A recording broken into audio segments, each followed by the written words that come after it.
Le Cameroun affrontera la Côte d'Ivoire le 3 octobre 2025 au stade Ebimbe.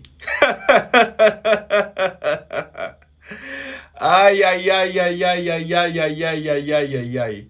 Je tiens à vous préciser que ça ne sera qu'un match amical pour eux. Mais pour nous, ça sera une finale de CAN. Parce que c'est un match que tous les amoureux du football qui aiment le football, normalement doivent attendre. La hype qu'il y aura avant ce match, ça sera incontrôlable. Et dit la hype.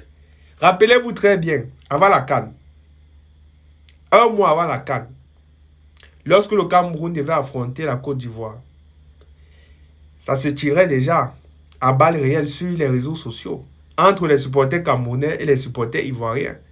Ça se tirait déjà à balles réelles sur les réseaux sociaux entre les supporters camerounais et les supporters ivoiriens. Mais malheureusement pour nous, amoureux du football, ce match-là, durant la CAN, c'était soldé sur un score nul. Mais cette fois-ci, le président de la Fédération de football ivoirienne et le président de la Fédération de football camerounaise, pour le plus grand bonheur des supporters comme nous, amoureux du football, ont décidé de réorganiser encore une autre rencontre dans laquelle on doit voir un vainqueur. Parce que c'est ça là. Parce que durant ce match-là, il faudrait rappeler à tous ceux-là qui ne connaissent pas, durant ce match-là, si un des deux perd, c'est-à-dire si c'est la Côte d'Ivoire ou bien sur le Cameroun qui perd ce match amical du 3 octobre, il faudrait savoir que le perdant sera appuyé au moins 2 semaines. C'est ça qui me plaît en fait sur ces deux compatriotes-là, sur ces deux nations-là. C'est-à-dire que durant ce match amical du 3 octobre, là, qui va opposer le Cameroun à la Côte d'Ivoire, la nation qui va perdre se fera appuyer au moins pendant 3 semaines, sans relâche, jour pour jour. Parce que les deux là, c'est les deux les plus bavards du continent africain. C'est-à-dire, il n'y a pas un pays que ces deux-là qui ont la malbouche. Vous connaissez les Camerounais, avec leur manière de parler sauvagement, salement aux gens. Vous connaissez la Côte d'Ivoire, avec leur manière de parler, voilà, de manière brutale, sauvagement, aux gens, à leurs adversaires. C'est-à-dire que les deux supporters là, c'est les deux les plus bavards du continent africain. Et ces deux bavards là vont s'affronter le 3 octobre. Normalement, cette affaire devait être déjà clos lors du match Cameroun versus Côte d'Ivoire pendant la CAN 2020 au Maroc. Mais comme on n'a pas eu de vainqueur, on va juste attendre le 3 octobre pour une fois situé et pour officiellement connaître le bouc émissaire qui va recevoir les fatales durant les 3 semaines qui vont suivre, c'est-à-dire le perdant. Bref, avant de développer mes arguments, ou bien avant d'entrer plus en profondeur dans la vidéo, parce que je n'étais pas encore entré, j'aimerais demander à toutes les nouvelles personnes qui viennent d'arriver sur la chaîne YouTube, qui viennent de me connaître, de bien vouloir s'installer. Installez-vous confortablement, faites comme chez vous. Activez la cloche de notification, très important. Et abonnez-vous massivement à la chaîne YouTube pour ne rien rater des prochaines publications. Et dans le même sens, ou bien dans la même lancée, je remercie infiniment ceux qui sont en train de s'abonner. Parce que sans vous mentir les gars, je ne suis rien. Voilà. C'est vous qui faites que cette communauté ne cesse de s'agrandir. Donc, continuez comme ça. Permettez à cette chaîne YouTube de grandir davantage pour qu'un jour, si près à Dieu, nous atteignions les 1 million de followers. Et pour tous ceux qui traînent le pas, je ne sais pas pourquoi vous traînez le pas, ça ne prend que 15 secondes pour s'abonner. Et en espérant que vous allez vous abonner. Donc, j'étais de disant que ceux ou bien la nation qui va perdre durant ce match amical-là se fera molester verbalement sur les réseaux sociaux au moins pendant 3 semaines. Et dit, façon dont on va charger la nation là. Vous n'allez pas croire. Vous connaissez les Camerounais avec la malbouche. Vous connaissez aussi les Ivoiriens avec la malbouche. Vous connaissez que c'est les deux nations qui ont la plus grosse malbouche du continent africain. Donc, imaginez-vous un peu les dégâts que ça va faire.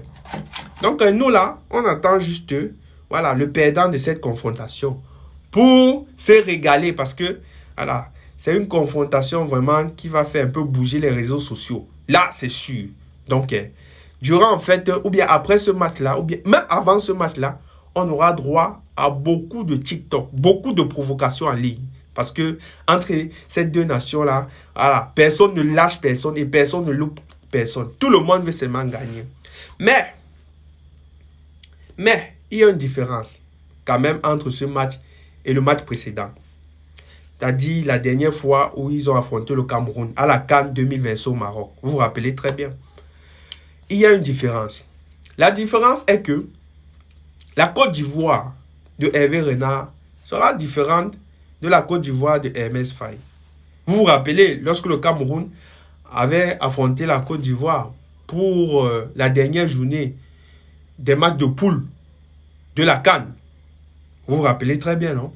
Vous avez vu l'effectif que le coach Faye avait mis en place pour vouloir contrecarrer le Cameroun. Vous avez vu.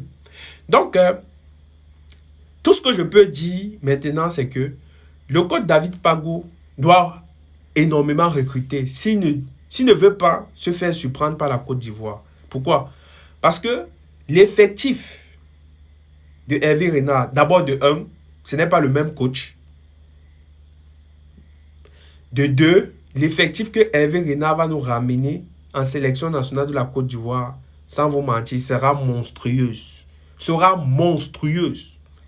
Hervé Renard, il a toujours eu pour objectif de ramener les plus forts. Ce n'est pas aujourd'hui que Hervé Renard coach une nation de football, ou bien ce n'est pas aujourd'hui que Hervé Renard coach une sélection nationale comme la Côte d'Ivoire. Il a toujours voulu, ou bien sa philosophie est toujours basée sur les plus forts. Donc Hervé Renard va nous ramener en sélection nationale tous ceux que M. Faye ne voulait pas ramener en sélection nationale.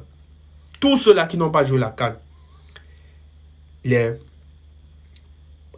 Martial Kodo, les Yuan Bo, les Ismaël Doucouré, et les Béni Traoré et autres. Il va nous ramener tous ces joueurs-là.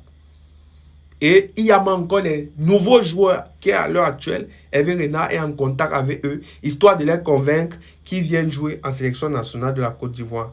Un peu comme je pense, les Issa Doumbia, qui est dans la shortlist, avec qui Hervé Renard est en train de converser depuis un certain moment, histoire de le convaincre.